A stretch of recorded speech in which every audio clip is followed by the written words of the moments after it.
Morning everyone. This will be a quick video aiming to help you identify the imperative verbs in a sentence and gain an understanding of how they work. This video will be part of a short series of videos looking at the different types of verbs. I'll put a link in the description to the other videos, as well as a link to the slides which you can download for free if you want them. I'd suggest watching the video that explains what verbs are first and then coming back to this one. And there are lots of different types of verbs, some of which are listed here, but this isn't even a full list. There are many more types of verbs. We're just going to focus on one of these today. And today's type of verb is an imperative verb. These are verbs that give commands or orders. So if you tell someone to do something, you're using an imperative verb.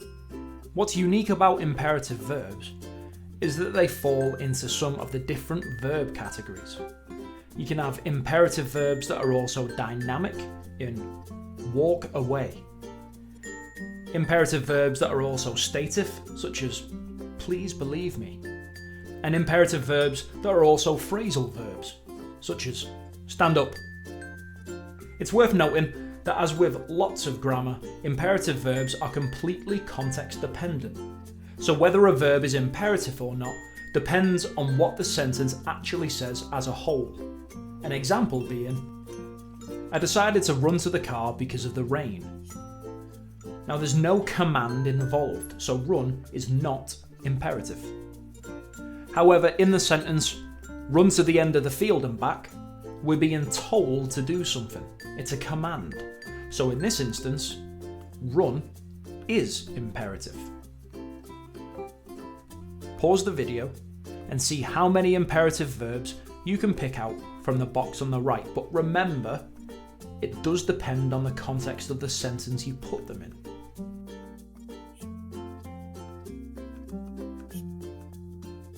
If you want to challenge yourself, try and identify the imperative verbs in this extract from The Adventures of Sherlock Holmes by Sir Arthur Conan Doyle.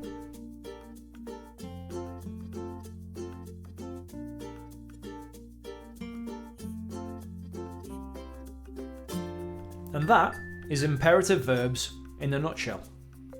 Try adding imperative verbs to your revision cards and add them into your next analysis to boost your marks. Thanks for watching and happy revising.